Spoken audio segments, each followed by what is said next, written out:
Welcome to basics of physics. और आज हम यहाँ डिस्कस करेंगे एक टॉपिक कोलिजन। ठीक है, कोलिजन ये टॉपिक हमारा, और इसको हम यहाँ डिस्कस करने वाले हैं, इसके बेसिक कॉन्सेप्ट को और इसमें टाइप ऑफ कोलिजन को। ठीक है, तो अगर आप चैनल पर नए हो तो इसको सब्सक्राइब कर लीजिए और बेल आइकन को प्रेस कर लीजिए ताकि आपको नई वीडियोज़ की नोटिफिकेशन मिलती रहे। तो चलिए देखते हैं कोलिजन के बारे में। तो पहले डेफिनेशन देखते हैं। When two bodies hit each other और one body hits other body it can be say that body collide and this process is known as collision. तो सिंपल मतलब क्या हुआ कि अगर मान लो दो बॉडी हिट कर रही हैं, आपस में क्या कर रही हैं, हिट, है ना, टकरा रही है दूसरे को सिंपली, या फिर एक बॉडी दूसरे के साथ हिट कर रही है आके, एक रुकी हुई दूसरी आके हिट कर रही है, तो इसमें क्या हो रहा है कि बॉडी कोलाइड कर रही है। तो इस प्रोसेस क्या बोलते हैं हम लोग, कोलिजन बोलते हैं। ठीक है ना, क्या बोलते हैं हम लोग, कोलिजन। देखिए यहाँ पे जैसे ये हमारे पास एक बॉडी है जिसका मास m1 है और एक बॉडी m2 जिसका मास क्या m2 है। ठीक है, और ये m2 वाली बॉडी क्या आपकी रेस्ट में है। ठीक है, और ये वाली बॉडी क्या कर रही है, इससे आके हिट कर रही है। तो क्या होगा, जब ये बॉडी इससे आके हिट करेगी तो डेफिनेटली हो सकता है कि ये बॉडी मूव कर जाए और ये रुक जाए, या फिर हो सकता है दोनों मूव कर जाए। तो ये बिफोर द कोलिजन कंडीशन है, लेकिन जैसे ही कोलिजन होगा तो इनके जो वेलोसिटीज़ के टर्म में चेंजेस आएगा। अभी देखिए, इसकी वेलोसिटी u1 थी, इसकी वेलोसिटी u2 थी, जो कि रेस्ट में है, इसके पास कुछ वेलोसिटी रही होगी। जैसे ही वो बॉडी इसके साथ क्या करेगी, हिट करेगी, तो इनकी वेलोसिटीज़ में क्या आ जाएगा, चेंज आ जाएगा। ठीक है, तो आफ्टर कोलिजन क्या होता है, वेलोसिटीज़ में चेंजेस आ सकते हैं। ठीक है, इट मे बी पॉसिबल, और जनरली होता ही ऐसा कि वेलोसिटी में चेंज आ ही जाते हैं। ठीक है, तो कोलिजन कुछ नहीं है, दो बॉडीज़ का आपस में हिट करना, ठीक है, जिससे उनकी वेलोसिटीज़ में क्या आ जाए, चेंज आ जाए। ओके, अब कुछ बातें हैं कोलिजन में जो आपको ध्यान रखनी होती हैं। पहला, in all collisions the total linear momentum, कौन सा total linear momentum is conserved. Conserve का मतलब कांस्टेंट, पहले और बाद का जो मोमेंटम वो क्या रहेगा, सेम रहेगा। कौन सा रहेगा, लीनियर, एंगुलर की बात नहीं हो रही यहाँ पे। So initial momentum of system is equal to the final momentum of system. ठीक है, तो यहाँ पे चूँकि लीनियर मोशन की बात कर रहे हैं हम लोग, तो लीनियर मोमेंटम यहाँ पे कंसीडर कर रहे हैं, तो total linear momentum of the system क्या रहेगा आपका, रिमेन कांस्टेंट। ठीक है, क्या रहेगा, रिमेन कांस्टेंट।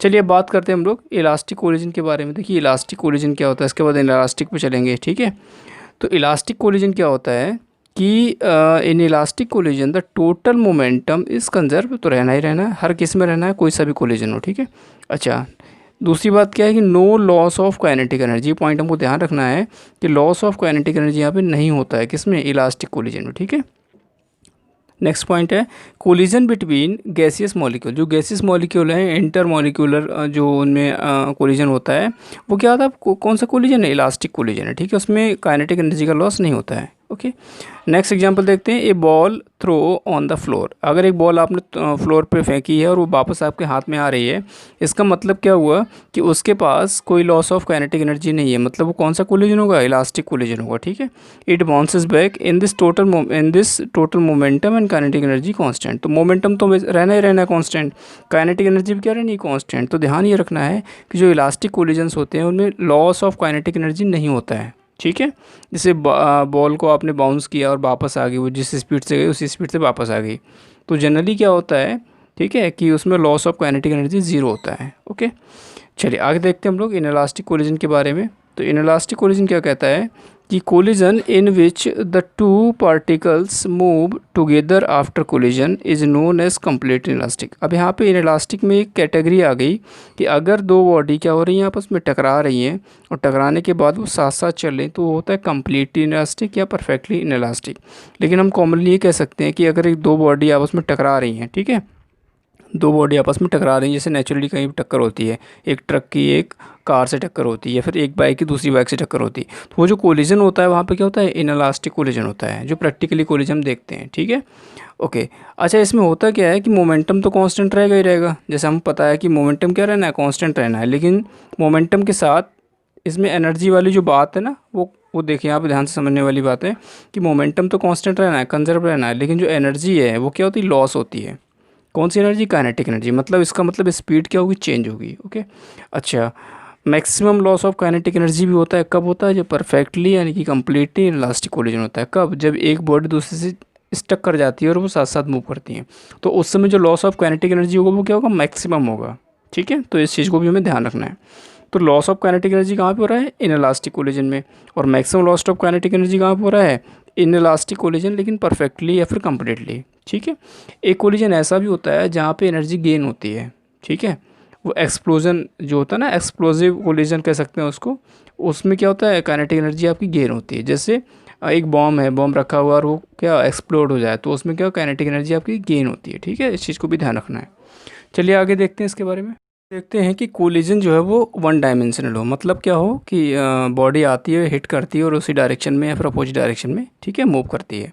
तो डायमेंशन का मतलब यहाँ पे ये हो रहा है कि या तो एस एक्सिस की बात करेंगे या फिर हम वाई एक्सिस की बात करेंगे। ऐसा नहीं है कि कोलिजन होता है और दो डायरेक्शन वहाँ पे कंसीडर करें। ठीक है, तो यहाँ पे इस चीज़ का ध्यान रखना है कि एक सिंगल डायमेंशन लेनी है, चाहे वो एस एक्सिस के लिए हो या फिर वाई एक्सिस के लिए हो। ठीक है, तो यहाँ देखिए सबसे पहले हम बात करेंगे परफेक्टली इनलास्टिक कोलिजन, जहाँ पे हमको पता है कि दो ऑब्जेक्ट जब टकराते हैं तो आफ्टर कोलिजन क्या होता है, वो स्टक हो जाते हैं। ठीक है, तो देखिए एक ऑब्जेक्ट हमारे पास m1 है और एक ऑब्जेक्ट हमारे पास क्या है m2 है, और m1 की जो स्पीड है वो क्या u1 है और m2 की स्पीड हमने मान लो 0 ले रखी है, रेस्ट में ले रखा है। ये ऑब्जेक्ट रेस्ट में और ये क्या चलते हुए आ रहा है, बिफोर कोलिजन ही कंडीशन। लेकिन जैसे ही कोलिजन होता है तो दोनों ऑब्जेक्ट क्या होते हैं, स्टक कर जाते हैं, और दोनों ऑब्जेक्ट यानी पूरा सिस्टम जो है वो कॉमन स्पीड से क्या करता है, मूव करता है। तो ये आफ्टर कोलिजन की कंडीशन होती है, किसमें, परफेक्टली इनलास्टिक कोलिजन में। अब देखिए यहाँ पे हमको पता है कि कंजर्वेशन मोमेंटम तो सब में लगेगा ही लगेगा, तो परफेक्टली इनलास्टिक कोलिजन में भी हम वही फॉलो करेंगे, कंजर्वेशन मोमेंटम। तो देखिए इसके लिए मोमेंटम निकालते हैं प्लस इसके निकालते हैं, that is equal to momentum of the system. तो इसके लिए मोमेंटम की बात करें तो m1u1 plus m2 into u2 यानी कि 0 is equal to m1 plus m2 into v. ये पूरा सिस्टम हो गया आपका। तो यहाँ से हो जाएगा m1u1 is equal to m1 plus m2 into v. So यहाँ से अगर हम कॉमन स्पीड निकालें आफ्टर कोलिजन तो क्या हो जाएगा, v is equal to m1u1 upon m1 plus m2। बात समझ आ रही है, तो हम यहाँ पे कॉमन स्पीड निकाल सकते हैं। ठीक है, v is equal to m1u1 upon m1 plus m2, है ना। अब बात करते हैं हम लोग जो है कि कितना एनर्जी का लॉस होगा। देखिए एनर्जी का लॉस तो होना है क्योंकि परफेक्टली क्या है, इनलास्टिक कोलिजन है ये, तो एनर्जी का लॉस तो होना है। ठीक है, अब कितना लॉस होना है वो देखते हैं यहाँ पे। परफेक्टली इनलास्टिक तो कैसा लॉस होगा, मैक्सिमम लॉस होगा। कैसा होगा, मैक्सिमम लॉस होगा। ठीक है, तो चलिए देखते हैं कैसे मैक्सिमम लॉस निकालेंगे हम लोग।